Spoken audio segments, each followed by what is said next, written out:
Hey guys, I wanted to do a quick short little video on this onboard air compressor I'm installing. I've run into a few issues with it, and it's set up more for a Jeep application, more of an automobile Jeep pickup application than a Razor or Ranger or YXZ or whatever machine you're putting it on. And so the wiring is a little more complicated than I think it should be for this. But anyway, before I get it all installed, I thought I might go over just a few things before it's all tucked up in there. So let me kind of show you what we've got here. I didn't do an unboxing. It really wasn't. I didn't think there was any point in it. But it just comes in this little box, and you get a whole mess of stuff. Basically, this is the compressor, and I won't go into detail on this compressor because there's lots of videos on these compressors. But this is what it is. Basically, you're going to tap into this port here, and you're going to install. I got another kit coming, and I'll do a video on it when it comes. The kit comes with a T and a couple other fittings, and so then what you'll end up doing is you're going to hook up this pressure switch right here.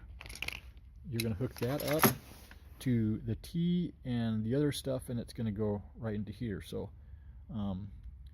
that's where you hook up your hose, and again, that pressure switch goes there.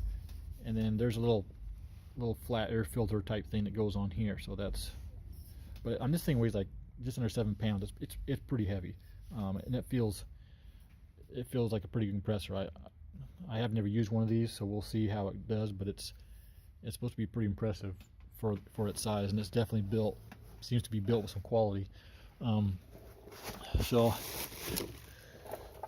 now one of the issues that I'm having is they have given you a mess of wires. Now, partly why this is so complicated is because this is set up for, I'll give you the little diagram here.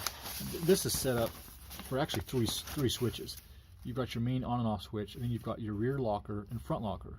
Because these Jeep guys and other people that do major off-road and with those applications, they're running lockers, and so you can kick in your lockers on and off. And so there's a lot more wiring that is here that I don't even need for my application. I just need it to air up a tire and possibly blow off the dash. I don't know exactly what this thing will do, but mainly just to fix a tire if I'm out in the woods somewhere. So I don't need a lot of this stuff, but basically you've got this wiring harness. It's got this whole mess of stuff, and for the most part I might do something with these two wires here. I think one of them goes to the ignition and one of them goes to the dash lights, which obviously on a Razor you don't have, so I won't be using that wire. So pretty much this isolation switch, this is all I'm going to be doing, and this is going to hook up to the switch. This is a switch they sent me, and I was hoping, toss this out of here, I was hoping I could use the main, here is the main wiring harness. Now this is hooked up to the board up in here.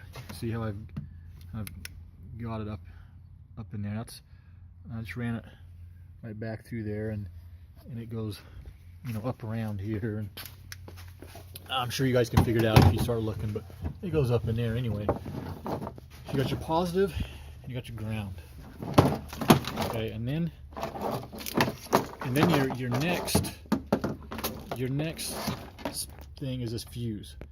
Now, what's kind of stupid is they should have put this fuse right up next to one of the ends, either right where your compressor hooks up to, or at the end of the cable somewhere.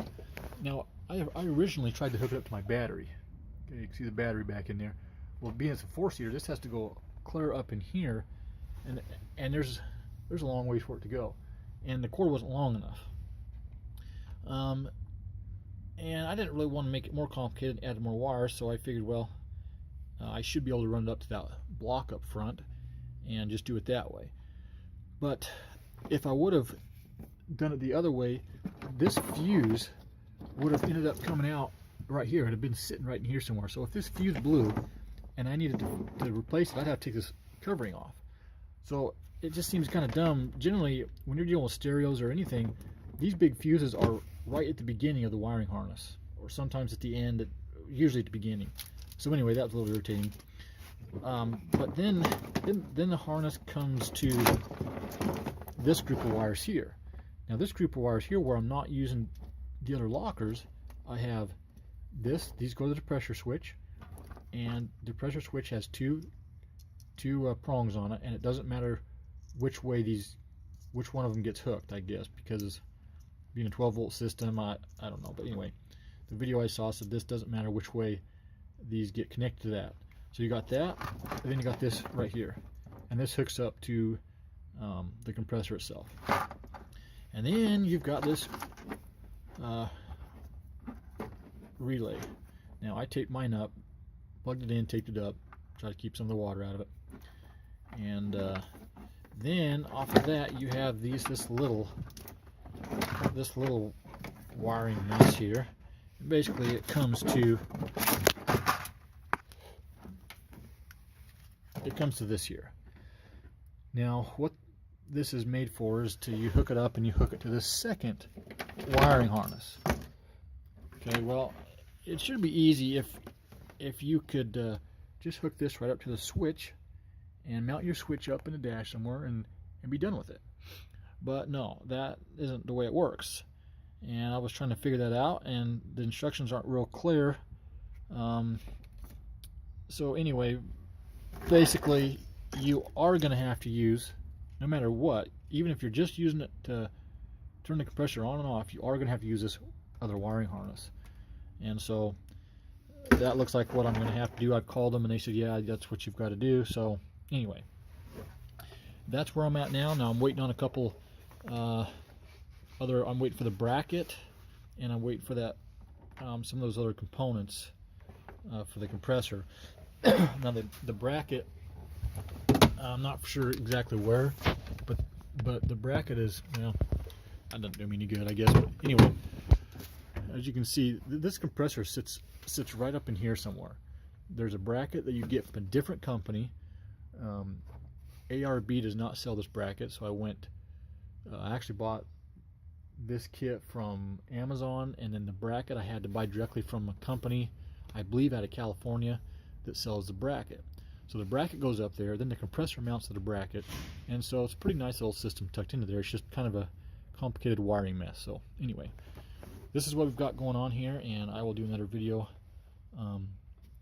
once I get everything up in there and go from there. So thanks.